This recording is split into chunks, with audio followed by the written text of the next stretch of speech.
Seasons change. Hi, I'm Greg. And I'm Betsy. And we host a podcast called Going on 30. Each month, Greg and I discuss movies that were nominated or should have been nominated for Best Picture 30 years ago. Yeah, it's definitely a risky business, but we'd be losing it if we didn't discuss the legend of Oscar caliber movies. That's a little dramatic, but sure. We give our takes on one movie each month, debate its lasting legacy, and talk about its place in cinema history. You know, Betsy, in these days of thunder, when far and away a few good men are going through life with their eyes wide shut to the firm hold that The Color of Money has over the film industry, it's just a night and day difference between the beautiful magnolia of the top guns of the business and the oblivion of the edge of tomorrow of American-made franchise. Okay, all right. I think I threw up in my mouth a little bit. I know what you're doing. Yeah, I'm having a cocktail while I give you my Minority Report on the War of the Worlds. Stop it. You are listing just Tom Cruise movies. I'm done. That is just Mission Impossible. Ghost Protocol. Okay, so listen to Going on 30 whenever you get the Poppy College feed. Jerry Maguire, the Mummy. Jack Reacher, the Vanilla Sky Rain Man. God, you have a deep, deep problem, my friend. I like your podcast, Alice. What is your podcast about? Hanging out with your smartest and funniest friend. Did you just groan? No. When I said hanging out with your smartest and funniest friend. Like that. Like that. You did it again. No, I didn't. First of all, a podcast takes a lot of work, okay? You have to organize the guests, you have to do a Google Calendar, and then you build a following. It takes a lot of time, and I've been working on it for a while. What I got, you got to give it to your mama. What I got, you got to give it to your papa. What I got, you got to give it to your doctor. You do a little dancing and you take a little water. What I got. All right, so I'm totally winging this. It's going to be great. Yeah. All right, we're ready? Yeah. Okay. Leaving it all in. Whatever gets done.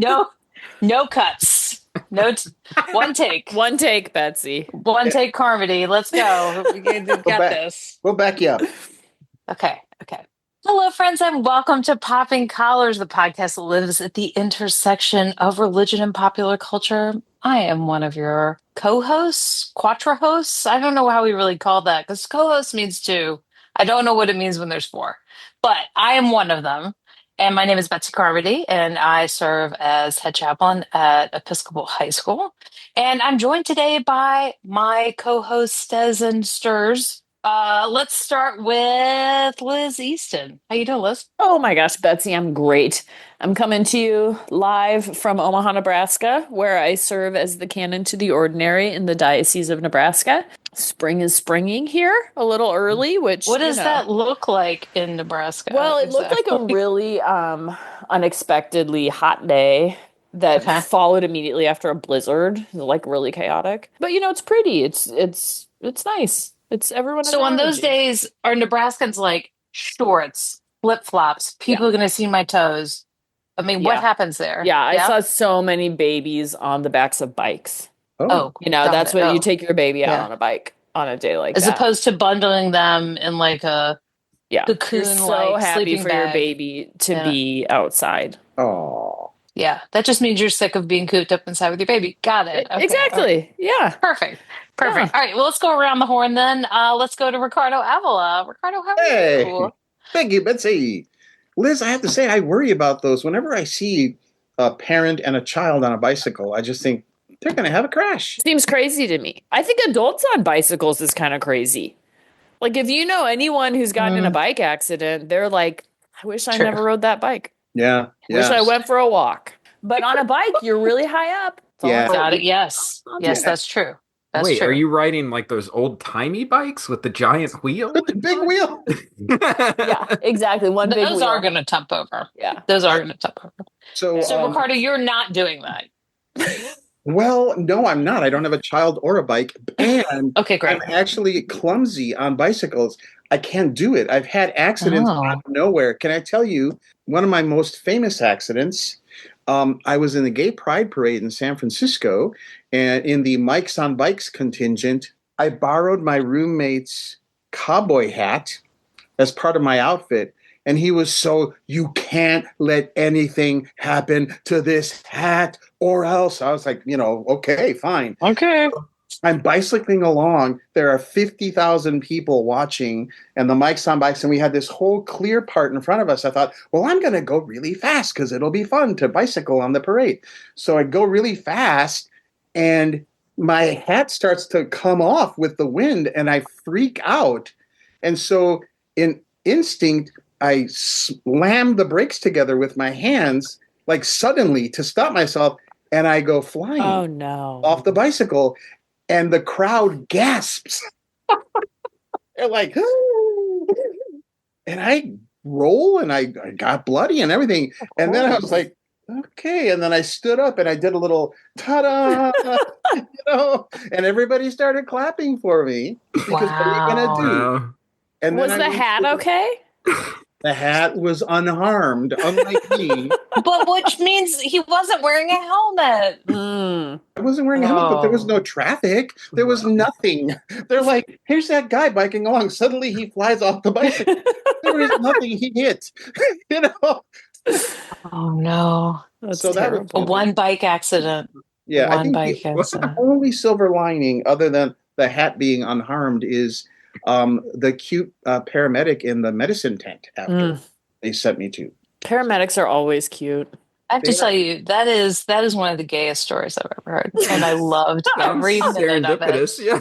Every Yeah, minute. yeah. I've had gayer stories than that, but that's for I know another you have. episode.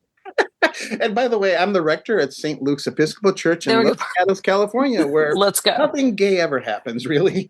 Really? But you Well, haven't ridden a bike since. No, I'm just kidding. no, I haven't. I mean, that's the thing. So Really? when I see the parents and the child, I'm like, oh well. You just give them a little blessing. They're on their way. I just kind of look away nervously, but it's okay. Oh, God. Well, that leads us to you, Gregory.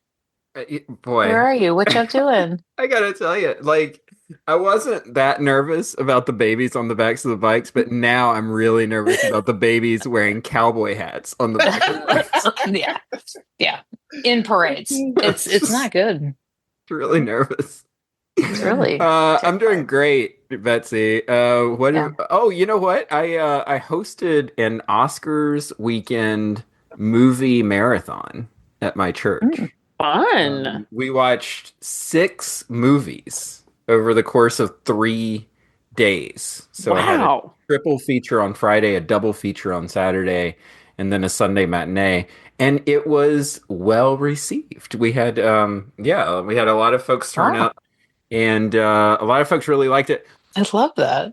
There you Yeah, go. actually this year over here, we've been on spring break. And so this was the first time in a long time that I didn't watch the Oscars live. Mm. I think maybe the first time, I mean, something must have gotten in the way another time. But we went down for Mardi Gras to New Orleans, Oh, which was so fun. Speaking of parades and, fun men doing fun things, there was a lot of them. I think the thing that I love the most, aside from getting like a full dose of marching bands and like all of that sort of thing, I went to a Mardi Gras in 2007 post Katrina, but what I didn't realize was that after Katrina and there were no marching bands because the schools weren't back, that what started to develop were adult marching groups. So like adult marching bands and like adult dance groups. So they've now been flourishing now for all of this time. So there was a fabulous group that I will recommend everybody going and checking them out online. I believe they're called the 610 Stompers. And it is a group of men who dance, and they have like these kind of like the gym teacher kind of shorts, like light blue shorts, high knee socks, tank tops, and they have coordinated dances as they go with like, the big like speakers with like somebody doing all of their songs, and they stomp and they do like, but they do like their dances, not doing the stomping, but they're like doing their dances, and they were amazing. Absolutely amazing. Like, and just all these other folks. So it was kind of this cool, out of that weird time, another interesting thing that kind of developed. But my daughter had never been to Mardi Gras, so it was baby's first Mardi Gras. Great. Had so much fun. She's like, she turns around with all these beads on. She's like, this is amazing. And it was like a daytime parade, like totally fun. It was I've never awesome. been to New Orleans. Me neither. We should go, Y'all. the four of us, Yes. and do an episode. Great. Let's do it. But we actually, speaking of gifts, we actually have all received gifts for this episode from one another. This is our annual Pop Swap episode where we, in round robin style, give a pop culture item to another person and for them to experience that maybe they haven't experienced before. So we kind of fill in those things, or that quirky podcast you like, or some weird movie that Greg has found and that he gives to people. So you never know. You never know what it's going to be. But we've all done that. So I forget, Greg, how do we rotate this around? Yeah. Just I with think I one pick person? a name out of the bag. And Okay. then that person talks about what they were given. And Yes. then whoever gave them that thing then goes next and goes next. Okay, got it. So it's just, so you only have to draw one time. We only have to see this infernal bag once. And thank you for showing the bag as you're picking. Yes, thank you, because Ricardo believes it's all rigged. You can see that I'm not looking as I reach into the bag. I have an R for Ricardo. Oh, that's what I get. All right, that's what he gets. All right, so Ricardo, kick us off. I'm going to talk. My person who gave me my Pop Swap pick was Liz Easton. And Liz Easton chose the show, the Netflix show, the miniseries, Apple Cider Vinegar. It must have affected her that my book was reviewed as better than hers. I'm sorry, who's her? Miller. She was diagnosed with cancer.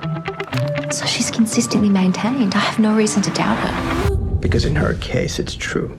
It's a funny way. My doctor said, you have brain cancer. Here's a blog you might like. She's just like you. It feels alright. You do look incredibly well. I've never felt better. I have to find the right way for me. We just got each other. Loved the session. Full body goosebumps. Thanks for coming. Belle Gibson. The brain cancer. Right. I want to build something meaningful that lasts. I want to do an app. Belle Gibson. She just wants me to help her out a bit professionally. Of course she does. She's competitive with me. I have recently been diagnosed with a third cancer. It has 90,000 likes. She does not have spleen cancer. Always know what you put in your body. Belle, it's a simple question. Do you have cancer? I want to destroy her.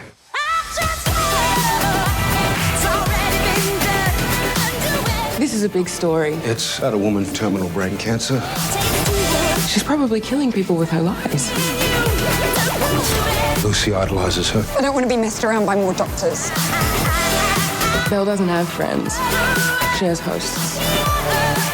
She offered to raise money for surgery for Hunter. I know you want to do the right thing.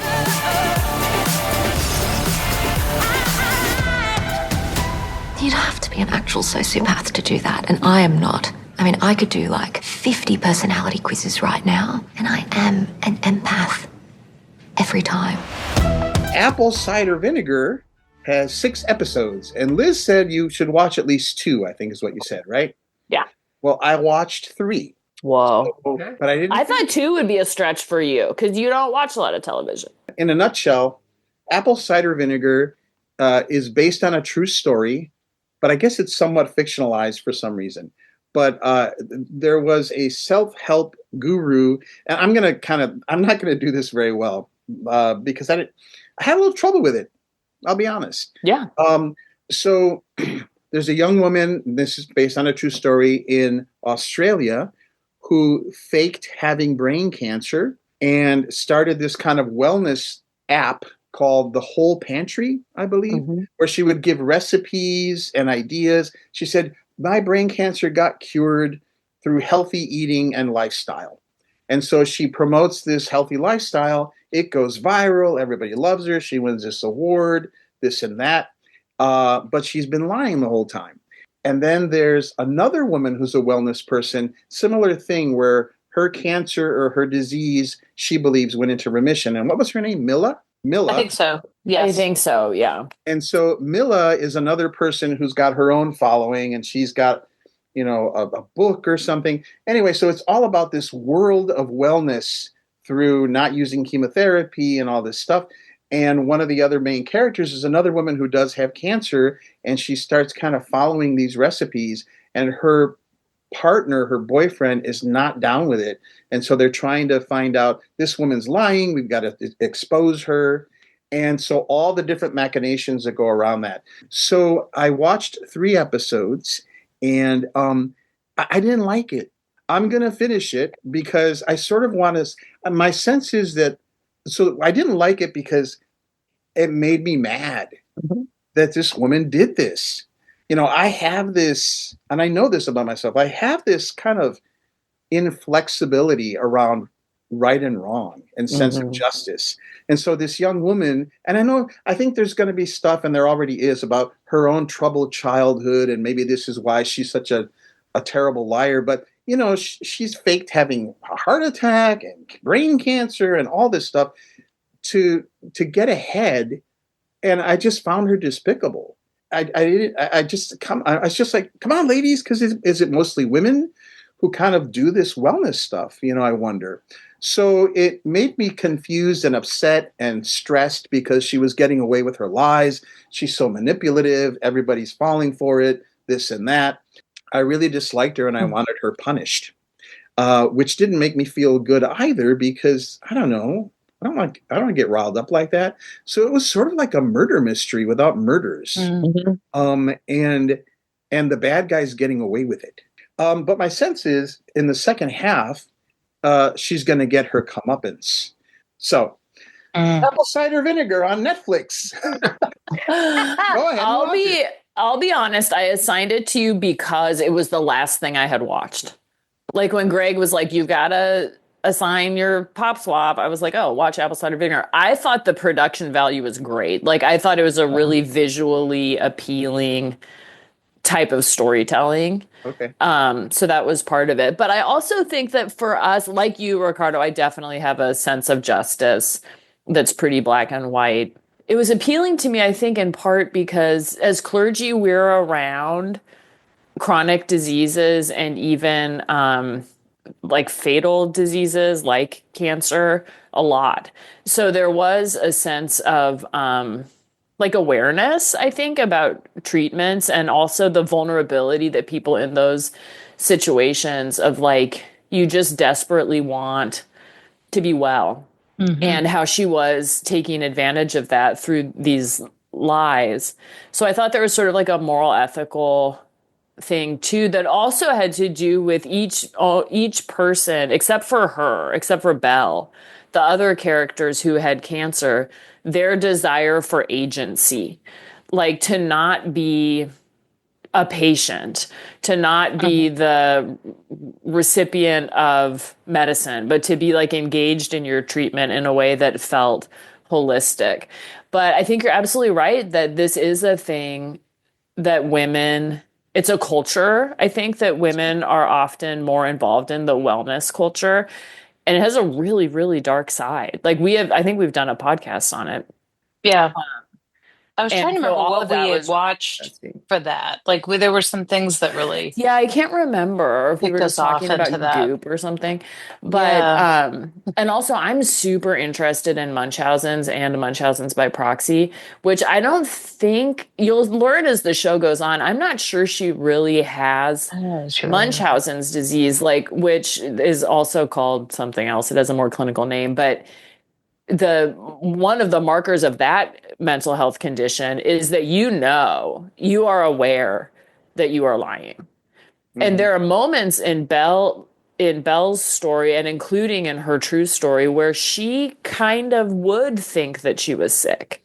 I think it's interesting because, I've have friends who, are dealing with chronic illnesses and not great diagnoses. And there are these moments in the face of those diagnoses. You're like, there's got to be something else. Like this can't And something I can control. Right. This can't be the prognosis. We have to be able to do, there has to be something more.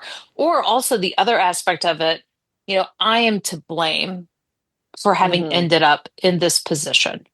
I think the other side of this wellness, I mean, it's a multifaceted thing, but you quickly get to the place where you are at fault for your own diseases. Yes. Which essentially means you're at fault for your own dying. Which also then is this extension of all of us as a culture being terrified of death. And you can see this with this Make America Healthy Again movement with Robert Kennedy Jr. Like he is telling a story that like because you gave your kids red dye number whatever 5, they have autism, or because we pasteurize milk, or because whatever, if we're not eating perfectly, then we're causing disease. Whereas like a truly holistic understanding of health would show you that individual choices is a tiny, tiny piece of your overall health. Like environment and genetics are way bigger than eating all organic. But these people who are kind of like snake oil salesmen can just get right into that place where you want a reason. Why did this happen to me? So apple cider vinegar, watch at your own risk. I hope you do watch the rest of it, Ricardo. I will. Yeah. Alrighty, it's my turn, and my Pop Swap gift came from the one and only Greg Knight. Hey. Excellent. And I'm going to pull up a Wikipedia page just so I know what I'm talking about. But Greg assigned me a book, which is great because I love to read. I'm a big reader. I'm reading a lot of nonfiction this year as I get ready for my sabbatical. So it was a treat to read a nonfiction book. And it was a book I never would have picked up on my own. And I'm so glad that I did. And the book is Matrix by Lauren Groff. And essentially, I know Ricardo's read it. I texted Ricardo as soon as I was done. I was like, have you read this book? You've got to read this book. And he wrote back and was like, I wasn't that impressed. Whereas I loved it. I gave it to a colleague and friend who took it on vacation with her. And she texted me and she was like, this is blowing my mind. I love this book so much. And this will come up later, I think, for both of you guys. She said, does this book resonate with men the way that it resonates with us? And I was like, that is a great question. We'll talk about it on the pod. But anyway, Matrix by Lauren Groff. Lauren Groff is a great, I think, literary novelist. And she has been a finalist for the National Book Award a couple of times. And this book also was at least longlisted, I think, for the National Book Award. It was published in 2021. And here's why I never would have picked it up. It is set in the Middle Ages. That is a period in history that I care nothing about. I don't want to learn about it. I don't know much about it. Everything up until like the Industrial Revolution, honestly, or at least like Victorian times, it all blends together for me. I'm like Crusades. At one point, like Jerusalem falls in this book, and I'm like, I'll be damned. I didn't know that happened again. Like, I didn't know that happened then. Is that over? It happens a lot. Yeah, apparently that happens a lot. But anyway, so basically this book is a beautiful short fiction book that is, I would say, inspired by a real person who was sort of a famous poet, Marie de France, who is, I think, considered the first woman to publish poetry in the French language. And not a lot is known about her, but this is sort of a fictionalization about her life. There is a guess or like a theory that maybe she was also a nun. And so this book really explores that story. And essentially, there's this woman who is orphaned. She's in France. And she's raised by like these crusading women who are like these very strong women. And eventually they all die and she's an orphan and that's all caught up. And she goes to live in the court of her half sister, Eleanor of Aquitaine, who Marie is, as a teenage girl, is like obsessively in love with, just infatuated with. And she's sent to live in her court. She's this gangly, big woman. She's described as like this very big, skinny girl who's so ugly that she's unmarriageable. And so she's sent off to a convent in England. And when she arrives at the convent, she has no vocation to religious life. She is not she doesn't identify as a Christian. She finds this community of nuns who are like on their deathbed. They have like a coughing disease or something. Ooh. And she makes her home there. And eventually she becomes the abbess of this monastery. And she brings it from being this impoverished, vulnerable, small thing to this like thriving community of women. And she also begins having mystical visions of the Virgin Mary, which are very similar to the visions of Julian of Norwich. And so basically it's the story of one woman's life. And what I loved about it is it's the story of her whole life. Like, I don't want to give anything away, but like she dies as an old woman.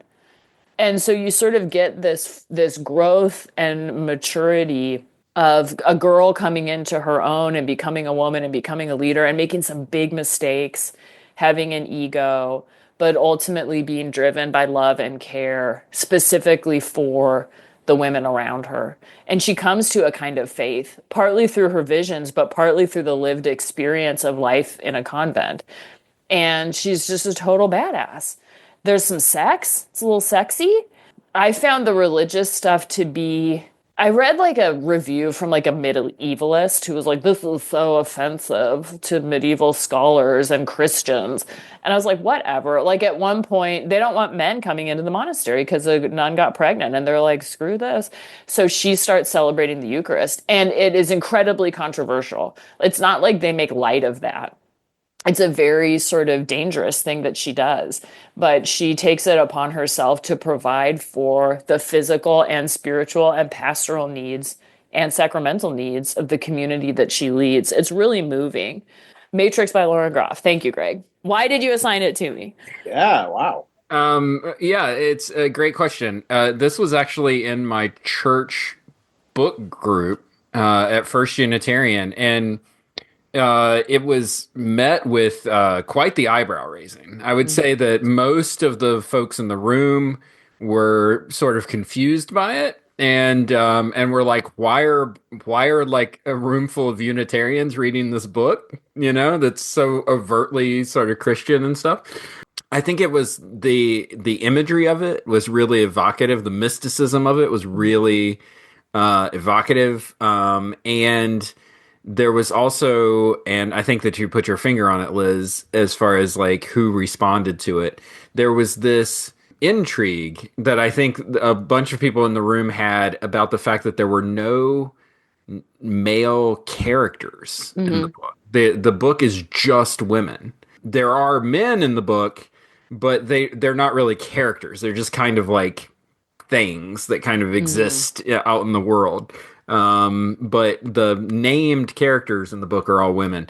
And I thought that like, that's an interesting exercise, right? To sort of say, I'm going to tell a story, a monastic story, a Christian story, but there's no men that are going to be involved in this. And I thought that was a unique challenge that Lauren Groff kind of gave herself. As Marie leads the nuns of this abbey, it's a sort of matriarchy. We see a model of women being productive and quite powerful, was writing this from a 21st century perspective, a way of sketching out a possible future, looking to younger generations who might perhaps turn their back on the patriarchy? I love that you asked this question. Yes, this book was an upwelling out of my frustration with the patriarchy. Absolutely. I think when Donald Trump came into power in the United States of America, where I'm from, all of my friends and I joked about creating our own lesbian separatist utopia, which is all we want to do.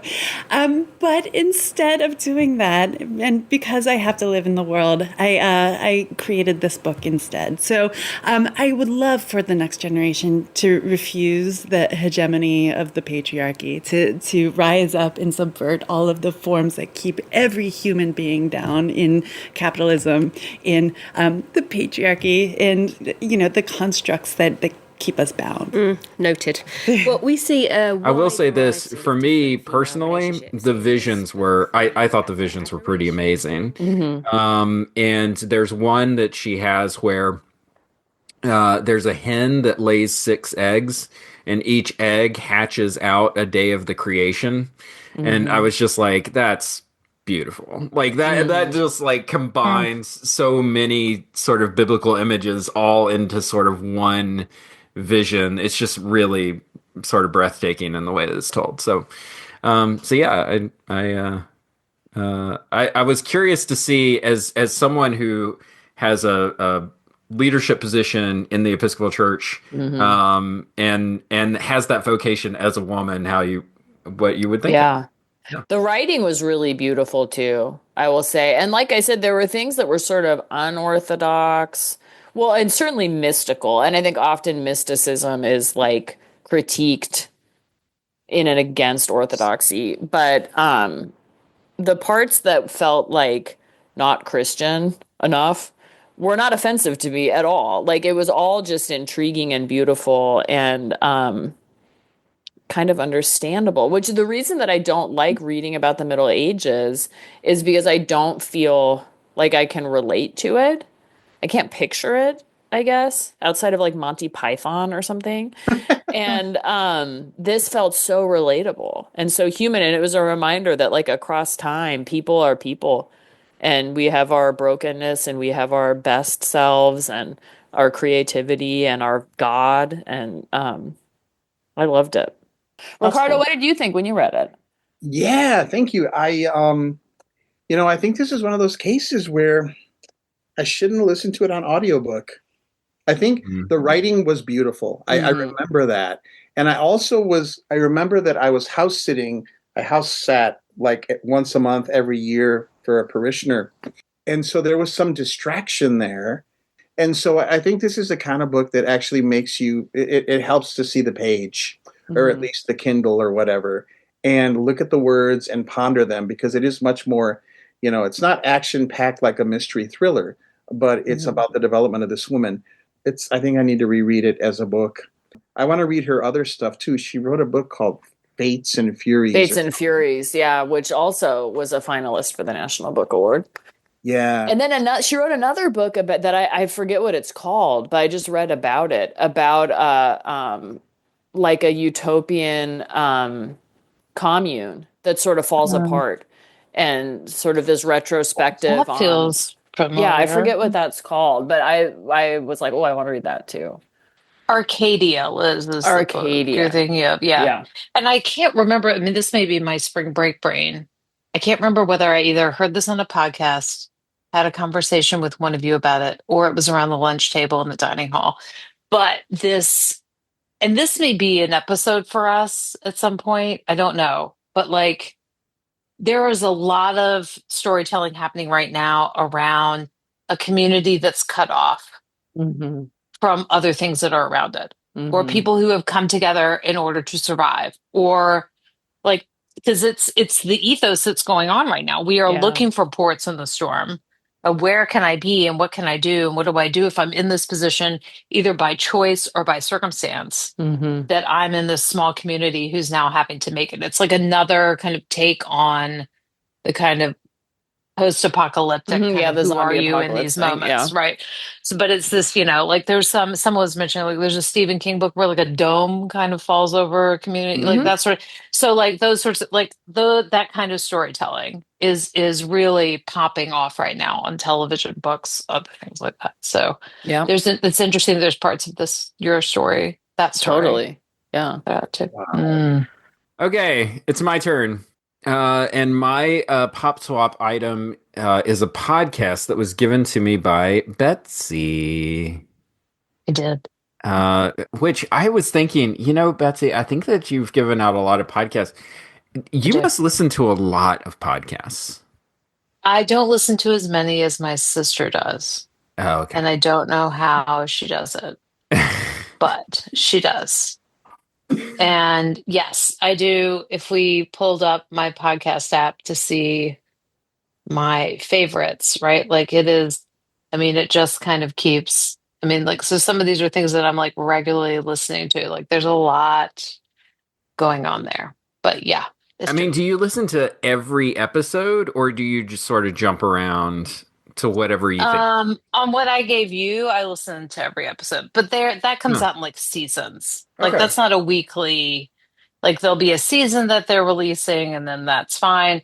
But there are some things, that I will sometimes stockpile and I don't necessarily listen to all of them on time. Very interesting. But yeah. I was just curious about your podcast listening habit. Well, for a person who does not really have a commute. Yeah. I do listen to a number of podcasts. Yeah. So yes, that's true. So Betsy recommended to me to listen to to 2 episodes of the podcast Normal Gossip. Mm-hmm. And Normal Gossip is a comedy. I'm assuming that they're mostly comedic episodes. So the 2 that I listened to were comedic. So a comedy podcast created by Kelsey McKinney and Alex Laughlin, hosted by Rachel Hampton. Is it Rachel or Rochelle? And that's new. Rachel is the new host because for a long time it was Kelsey McKinney because she's the creator, but she's actually written a book now about gossip and is transitioning to still being involved producing wise, but is kind of Gotcha. So basically the conceit of the podcast is that there's a host of the show who will invite a guest on, and the guest is usually like a comedian or a journalist or something like that. And the host of the show will read or will start to tell a story to the comedian, gossip that was submitted by a listener.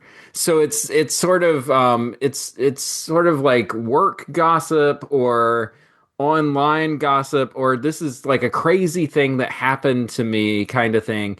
And the host will tell the story, but the story will kind of unfold over the course of the telling, and the comedian will just sort of be reacting to what's happening. So it's like the best I can describe it is that the gossip is sort of told as like almost like a thriller, like a mystery thriller or something like that.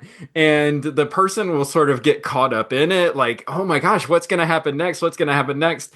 And then because it's just kind of normal gossip, the ending to the story is usually something very benign. It's just very like common and ordinary somehow. But like the way that you've been walked through the story is just, very sort of edge of your seat stuff.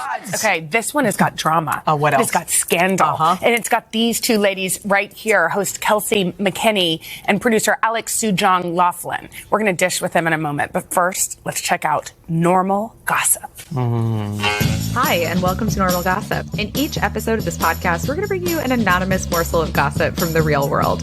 Declared delicious by both the New Yorker and pop star Dua Lipa, listeners have flocked to the podcast Normal Gossip. In each episode, host Kelsey McKinney breaks down anonymous fan-submitted stories of real-life workplace scandals, parties gone wrong, and even community water aerobics drama. Erin is like, I have been taking a lot of things into account that do not seem like my job. I am doing the lifeguard's job. I am doing your job. I quit. What started as a phone call from Kelsey's mother with a little lighthearted gossip has turned into a smash hit podcast after she teamed up with producer Alex Sujong Laughlin. What pops up when she Googles Carol's name is 2 full pages of local news articles. Ooh, we love it. She finds out that Carol has been operating a knockoff essential oils Amazon company out of her apartment. Fans can't get enough from listening parties to Alex and Kelsey's sold-out live shows. There's nothing normal about how obsessed people have become. Hi, guys. I listened to 2 podcasts. The 2 episodes I listened to. One was about a girl who her grandfather dies or her father dies or something like that, and he has a pocket watch. And so she inherits his old pocket watch, and she goes through this sort of stages of like trying to figure out how to get his watch repaired because it doesn't work. And gets sort of caught up in like the online pocket watch community. And this one pocket watch repair person who, I don't know, who fakes his own death and so that he gets out of like having to repair people's watches and stuff. Again, it's very crazy. Like the setups of the stories are always really crazy. There's another one too where like a woman moves into a neighborhood. She and her husband have a young baby, and one day, like one of the neighborhood women stops by her house and says, on Saturday, you have to come to my house, leave your baby at home with your husband. And this is the make sure 1970s. Yeah, and this is in the 1970s, yeah. And make sure to dress up in a toga and meet over at my house. And like the whole time, like the comedians are like, what in the heck is she being invited into? Like, what is this? And it turns out that it's like a game night, but it's this game called Bunko, which is kind of like an old-timey casino game. But this group, I guess, has been doing Bunko is a real Midwestern ladies There game. we go. Yes. Yes. Churches play Bunko. Everyone plays Bunko. Right. But it's like one of those games you can play while drinking. These ladies have been doing this Bunko game for years and years and years, and she gets invited into sort of this Bunko community, and it's like a whole thing like that goes on. It's like this there's this whole drama involving the Bunko and how some of the ladies are cheating at Bunko and stuff. It's very funny.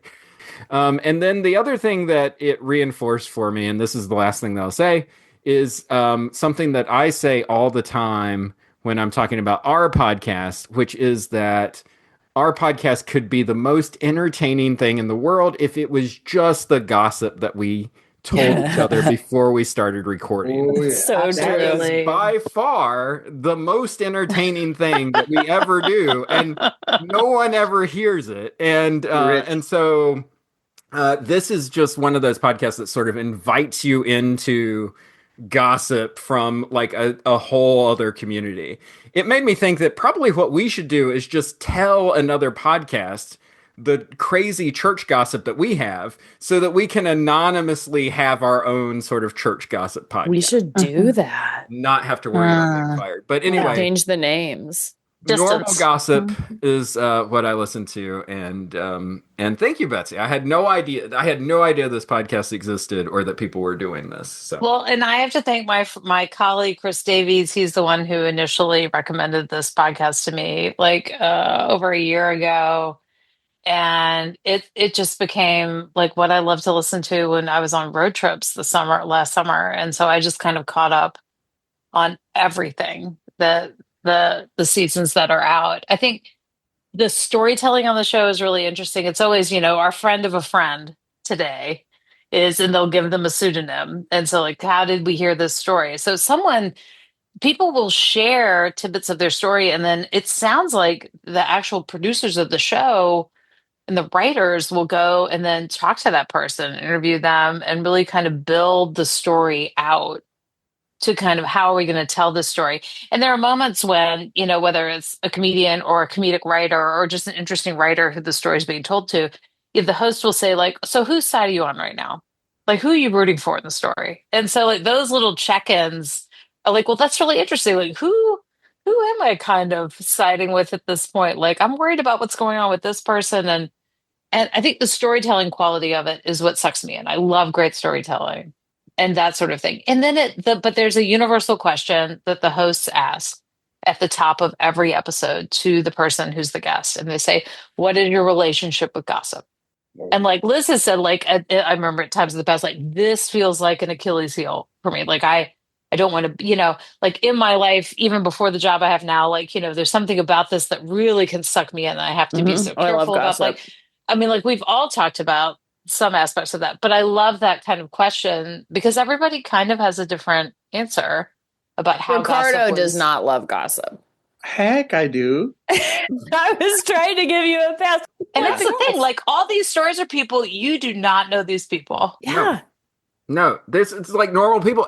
But the other thing about it too is how your mind will start to fill in the gaps of the story. And usually, maybe this is something, it says something about me. I think in like a sinister way, like, like someone the killed worst someone case or scenario someone is cheated. going to happen. Yeah. And then it turns out that no, it's just a bunch of ladies having a game. Oh, I love this. Yeah. I love the sound of this. I've already followed it just as we're There we talking. go. Yes. Because like that Bunko story, that story ends up going over decades. Mm-hmm. That the way the game is being played and how the ladies are operating inside of it is not discovered until one of the ladies' granddaughters has to fill in for somebody in a game in the 2000s, like later, and the game has been going on for all this time, and these women have moved into a same assisted living kind of thing. I mean, like, it's amazing. Yeah. And I look at that, I'm like, God, a friend group like that and a tradition like that. So good. Like, what a heartwarmer. I will say one of the reasons that I love gossip, I don't love it when people are hurt. Right. No. But I love, fundamentally, I just love people. I'm fascinated by them. So to get to hear the stories that are just a little bit below the public story, to just hear the real story of just anything that is going on in a person's life or in a system or in a religion, like that Bunko thing, like I just want to know that. I just want to know that story. I just love it. I love hearing people talk about stuff like this. And so I think that there is definitely a toxic side to gossip that I also for sure can fall into. But I think that's right, Liz. I think that there's a mean-spirited quality to gossip. Or there can be. But a lot of times it's usually just stories that people find slightly embarrassing and just don't want to have out there. Or just like intriguing, like a little gripping, like, yeah, there's a little intrigue there. And it's just like, it's usually, it's not malicious, but it's just not something that you would want shared, on like socials or something like that. And I don't know. I found this podcast, not our podcast, but this normal gossip podcast to be pretty liberating in terms of, sometimes I think we take ourselves a little too seriously. And if we were just to kind of let go a little bit, I think there's some real healing that comes with sort of sharing stories where you just aren't quite the hero, I mean, I do agree that gossip has a toxic aspect to it. But I think, Greg, something you said made me think part of what I like about gossiping, and again, I'm telling on myself this whole episode, who knows what will happen after this, is I like feeling a little mean. Because I'm not mean. No, you're not. But when at all. I'm giving gossip, I feel like I'm participating in meanness in a way that's safe. Although obviously there are times when gossip, if like it got to that person, would not be a good thing. Yeah. And so it's almost like I'm letting my dark side come out to play in a way that feels safe. Like my students, like when you live in a community like where I live, that is, we all live here. And when you're together like this, sometimes people will feel that if things are a little slow, you fill that space with stories about other people and it happens. And that I find is some of the most relatable way, like when we have conversations in class about sin, when you get that little hit off of doing something that is maybe not you at your absolute best, that idea of universal sin, is it something that's outside myself? Original sin coming interiorly, right? How those aspects play together. But like that shadow side, my dark side of the force that can kind of come out, while also knowing that all of us live in jobs where our discretion is tantamount to our yeah. effectiveness in our communities, right? So it is this. I find that normal gossip is a great way to participate in some of that as a listener. It's cool. It's great to have the information nobody else has. Yes. You hear about blah, blah, blah? No. And then you're like, I have the information and I'm going to give it. I'm special. I'm really cool. Yes. Or something, right? Like the Gnostics. I mean, that's what Eve was tempted to do with like when we talked about, it's like having knowledge, and I'm like, you all wouldn't know, right? That knowing things makes you, why would we want that, right? Like, and then I'll under my breath be like, did you see who she was hanging out with? Did you see what he was wearing? Like, and they all smile because they're like, oh, I get it. we all want to Yeah. know. No FOMO here. We all want to know. Love it. Okay. All right, it's me.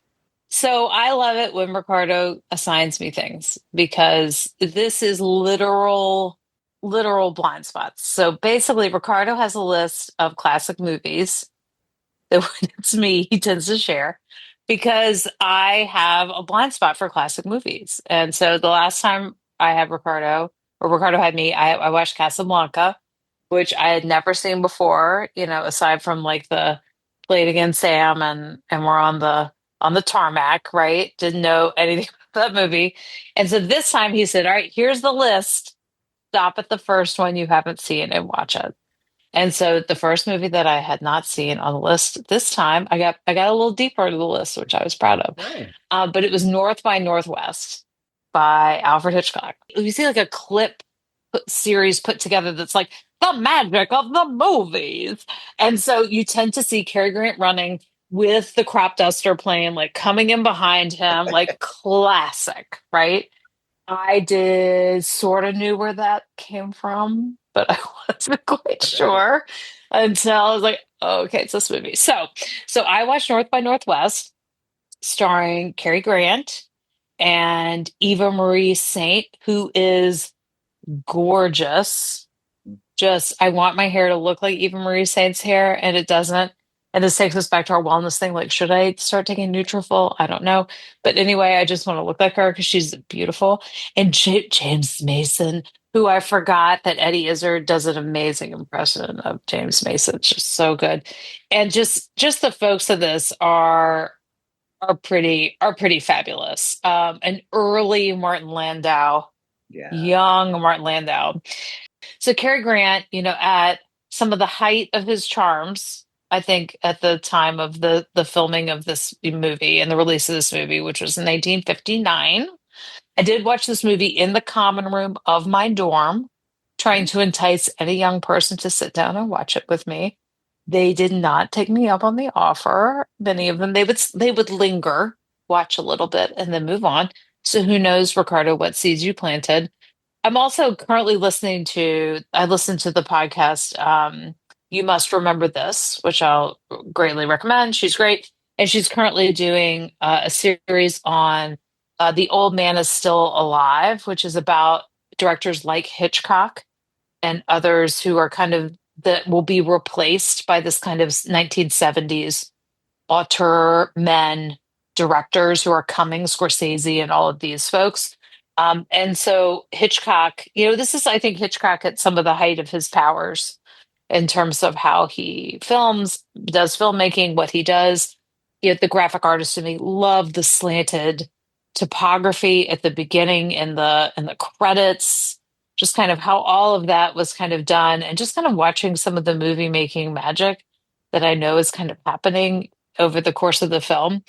But it was so interesting. Like some of the little notes that I took down was like, this film has the tiniest guns I've ever seen. Like they're all so tiny, so cute. These little guns. Every time they show a fake forest, like that they're pulling large 1950s cars into, I'm like, what is happening? Quit weaving between these tiny trees. That's going to take like a 20-point turn to get out of there.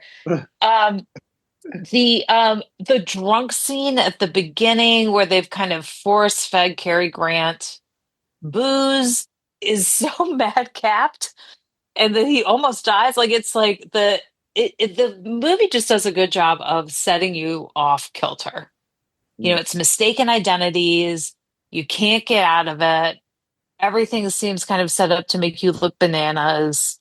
I mean, it's like a gaslighting kind of situation, at least at the beginning, until you realize that the whole government is kind of behind, well, this guy's just going to be a casualty of this. We'll let people think it's him. United States Secretary, please. Mr. Kaplan, Yes? you wanted to see Mr. Townsend. Yes. This is Mr. Townsend. How do you do, Mr. Kaplan? This isn't Mr. Townsend. Yes, it is. Well, there must be some mistake. Mr. Lester Townsend? That's me. What can I do for you? Mr. Marty, delegation to Pakistan. Please call the Captain's Lounge. Are you the Townsend who lives in Glen Cove? That's right. Are we neighbors? A large red brick house with a curved tree-lined driveway? That's the one. Were you at home last night, Mr. Townsend? You mean in Glen Cove? Yes. No, I've been staying in my apartment here in town for the last month. I always do when we're in session here. Oh, what about Mrs. Townsend? My wife has been dead for many years. Oh, Now, Mr. Kaplan, what's this all about? Craig, the Secretary. now, forgive me, but who are those people living in your house? What people? The house is completely closed up. Just the gardener and his wife living in the grounds. Now, Mr. Kaplan, suppose you tell me who you are and what you want. Please, just a minute. Look, do you know this man? And so it became wildly relevant and topical all of a sudden in terms of what's going on right now. And, it's just, when you can't pull up the internet and Google image search anybody, it's like, yeah, this is kind of what's happening. And we're all just going to treat you like you're this secret agent. But then he gets all wrapped up in it and has the feels. So he wants to kind of rescue her from everything. But I just, the determinism of what I think actually of everything, the relationship that probably made me laugh and was engaged in the most was Cary Grant and his mother, the woman playing his mother, Jesse Royce Landis, because somehow towing his mother along at whatever age he is in this film is suddenly giving him some sort of being reputable and classy. And she's just the doubter, like the whole time, like, what are you doing? What's going on? Where are you? And I loved that aspect of it because it's like he can't let it go. It's like he could have walked away after he got out of all of that situation, but he couldn't let it go. Who is this person they think that I am? So much so that he finds himself lying and getting himself deeper into it. And it's playing on such a simple part of human psyche of, the justice aspect of us, the Enneagram 1 aspect of us. Like, this is wrong. I am not this person. I've got to make this right. I got to show them what's going on because I'm not nuts. I'm not bananas. This happened. And then you can do a whole movie off of that premise. Good. Yes, Cary Grant in tanning beds before tanning beds were cool. Who knew? But it was quite good, Ricardo. Thank you. Wow. Thank Hitchcock. But yes. I'm glad you liked it. Yeah. Good. Yeah. It was fun. I guess there's a why did you choose this thing? Well, Betsy knows it from the list, but I don't know. Every once in a while, it's such escapism in a way, Yeah. It's a murder mystery and a madcap thing, and it's humorous and charming, but it's just like to get away from the depressing stuff of now. And so many movies now that are good, and they are good, are too realistic, too close to home. So I love watching those Hitchcock movies. I mean, my sense of Hitchcock is that people think that his greatest 4 films were almost back to back. That series of like North by Northwest, The Birds, Psycho, and Vertigo. That's not the right order, but they're all just so whoa. And I'm glad you saw it. Yeah, I don't know about Rushmore. I used from that movie. I mean, what the hell? I know. We're just scaling around. I'm like these people. I mean, the fact that I couldn't even imagine. I mean, the Park Service is having its own struggles at the moment, but them allowing that now, that people would be like, "Oh, dude, I can totally crawl around up there on people's faces," and like that would be something that people are like, "Oh, let's go do it." Yes. I thought for the longest time that you could just go and go by the faces and look into their nostrils and stuff. Like, I want to go. Right? Let's go. But no. Well, and that you'd have just a landing strip in that beautiful home just right nearby. The thing I love about Hitchcock is his movies are pretty reliably entertaining. Hitchcock, we were talking about people in books and the Matrix book, and he casts attractive actors, and they're so pleasing to the eye. And then when they're well dressed, and even like, okay, maybe not Anthony Perkins in Psycho. He's hot though. And like, I think that he was super handsome back then. And I remember the first time I saw that in high school, feeling very like confused by that. Right. Right. Which I think is what he's doing, right? That's part of what Hitchcock is doing. Right. Well said.